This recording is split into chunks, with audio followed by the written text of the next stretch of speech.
घर के साथ खुद को भी संवारो। निशा, आज मेरा रात का खाना मत बनाना, मैं बाहर ही खाऊंगा। सतीश ने ऑफिस के लिए तैयार होते हुए कहा। अरे बाहर क्यों? आज वैसे भी शनिवार है, मैं आपके लिए कुछ अच्छा सा बना कर रखूँगी, फिर साथ में ही खाएंगे ना। वैसे भी पूरे हफ्ते ऑफिस और काम के चक्कर में समय ही कहाँ मिलता है एक दूसरे के लिए, और जो रविवार आता है वो कब आकर चला जाता है पता ही नहीं चलता बच्चों और घर के कामों में। इसलिए आज की रात आपकी और मेरी रात होगी, निशा ने सतीश को छेड़ते हुए कहा। निशा की बातें सुन सतीश के चेहरे की रंगत सफ़ेद से लाल हो गई थी और होठों पर शरारती मुस्कान थी। पर ऑफिस को देर होते देख उसने निशा को माथे पर चूमते हुए ऑफिस पहुंचकर बात करने को कहा और निकल गया ऑफिस के लिए। इधर निशा भी अपने आप में ही शाम की तैयारियों को लेकर सोच सोचकर अंदर ही अंदर शर्म से लाल होती जा रही थी। निशा जल्दी जल्दी सब काम करने में लगी थी कि तभी सतीश का फ़ोन आता है। वो खुशी खुशी फ़ोन इस उम्मीद से उठाती है कि शायद आज सतीश अपना बाहर खाने का इरादा छोड़कर घर जल्दी आ जाएं। पर उसकी कल्पनाओं के विपरीत सतीश ने उसे बताया कि आज उसके दोस्त अविनाश की शादी की सालगिरह की पार्टी है, तो वहीं सबको जाना है। ये सुनते ही निशा भी बहुत खुश हुई और चहकते हुए कौन सी साड़ी पहनूं ये पूछने लगी। सतीश ने हंसकर कहा, नहीं निशा, तुम नहीं जाओगी, मैं ऑफिस से ही जाऊंगा, तो तुम अपना खा लेना, मेरा इंतज़ार मत करना, और फ़ोन रख दिया। निशा भी ये सोचकर शांत हो गई कि शायद कोई भी दोस्त अपनी पत्नियों को नहीं ले गए होंगे, इसलिए उसे भी नहीं ले जाया गया। निशा और सतीश की शादी को करीब 10 साल हो गए थे। दोनों की एक प्यारी बेटी और 2 बेटे थे। सतीश प्राइवेट फर्म में ऊंचे पद पर था और निशा यूँ तो पढ़ी लिखी थी अच्छी खासी, मगर नौकरी करने की जगह उसने अपना पूरा समय अपने बच्चों और अपने घर सतीश को दिया। उसके लिए बच्चे और सतीश को सब कुछ सही समय पर देना और उनकी देखरेख करना यही सबसे बड़ा काम था। साथ ही कभी कभार माँ पापा जी आ जाएं गांव से उनके पास रहने, तो उनके लिए भी वही पूरा इंतजाम करती। इन सब के चक्कर में उसने नौकरी करने का कभी सोचा ही नहीं। खैर रात हो गई और उसी के साथ निशा की इच्छा भी अधूरी रह गई। रविवार को जब उसने सतीश के फ़ोन में फ़ोटोज़ देखी उनके दोस्त की सालगिरह की, तो उसमें बाकी सबकी पत्नियां भी थी। सतीश से पूछने पर उसने कहा कि देरी की वजह से नहीं ले गया। निशा उस वक्त तो चुप रह गई, मगर 1 महीने बाद सतीश के ही एक ख़ास दोस्त की शादी भी थी, जिसके लिए निशा पहले से ही तैयारियों में लगी थी।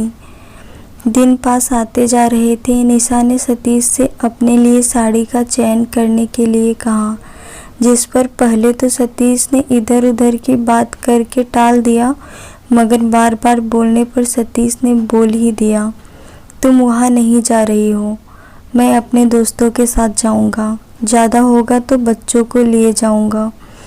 सतीश की ऐसी बात सुनकर निशा को बुरा भी लगा और गुस्सा भी आया।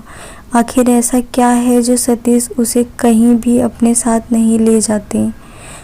उसने बार बार सतीश से इसका कारण पूछा, जिस पर झुंझलाकर सतीश ने कहा, क्या ले जाऊं तुमको?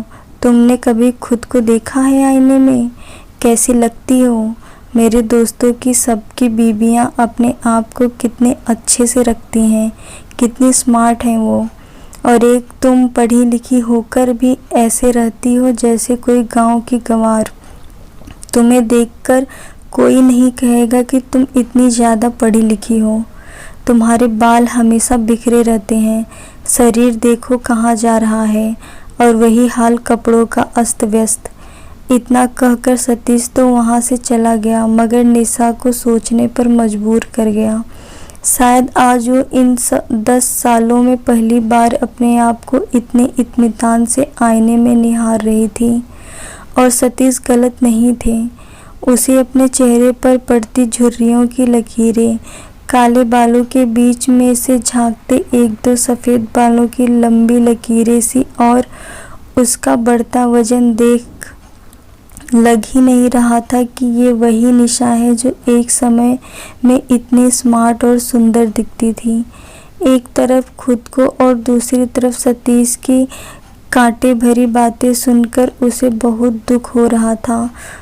वो वहीं पलंग पर बैठे रोने लगी कि तभी उसकी सास का फ़ोन आया, उसका हाल चाल पूछने को, जिस पर उसने रोते हुए सतीश की कई सारी बात बता दी। मुझे पता है तुम्हें उसकी बातें बुरी लग रही हैं, पर ये बातें उसने तुम्हें दुख देने के लिए नहीं बल्कि तुम्हें बदलने के लिए बोली हैं। तुम जैसी हो मुझे वैसी ही बहुत प्रिय हो और मेरे बेटे को भी, पर खुद के लिए तो बदलो। तुम सबका ध्यान रखती हो पर जब खुद की बारी आती है तो आलस कर जाती हो। क्यों, सब अपना ध्यान रख लेंगे मगर तुम्हारा ध्यान कोई तब तक नहीं रखेगा और न ही कहेगा जब तक तुम खुद अपना ध्यान नहीं रखोगी। तुम्हें किसी चीज़ के लिए मना नहीं है, बस अपने आप को संवार के रखो। अपनी सास की बातें सुन निशा ने कहा, मैं सारा दिन बच्चों और घर के कामों में व्यस्त रहती हूँ तो कहाँ से ये सब और कब करूँ। सासू माँ ने मुस्कुराते हुए कहा, देखो निशा, हम सब इंसानी मशीन हैं जिन्हें समय समय पर तेल मालिश की ज़रूरत रहती है। अगर तुम आज अपने पर ध्यान नहीं दोगी तो आगे आने वाले और 10 सालों में ही तुम मेरे जैसी हो जाओगी। तुम अपने आप को बिल्कुल नहीं संभाल पाओगी।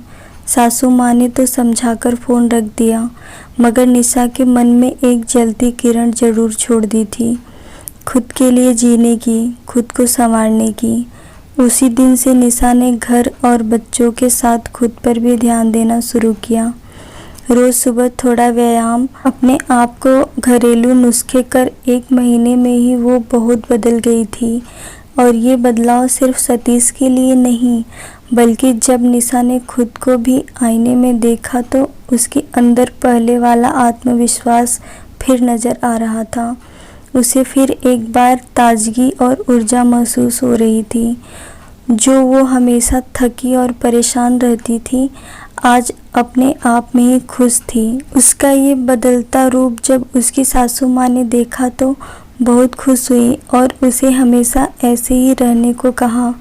वहीं जब सतीश ने उसे अच्छे से तैयार होते देखा तो उसके होश ही उड़ गए। अब सतीश आए दिन उसे अपने साथ ले जाने को आतुर रहता मगर अब निशा ने उसके साथ जाने से मना करते हुए कहा, अब आपकी बारी, पहले आप अपना ये बढ़ता पेट अंदर करें और खुद को मेंटेन करें, तभी मैं आपके साथ जाऊंगी। ये सुनकर सतीश उसके आगे पीछे घूमने लगा मगर निशा को ना पिघलता देख अब मजबूरन उसे रोज़ाना जल्दी उठकर व्यायाम करना पड़ रहा था। घर के साथ खुद को भी संवारना बहुत ज़रूरी है।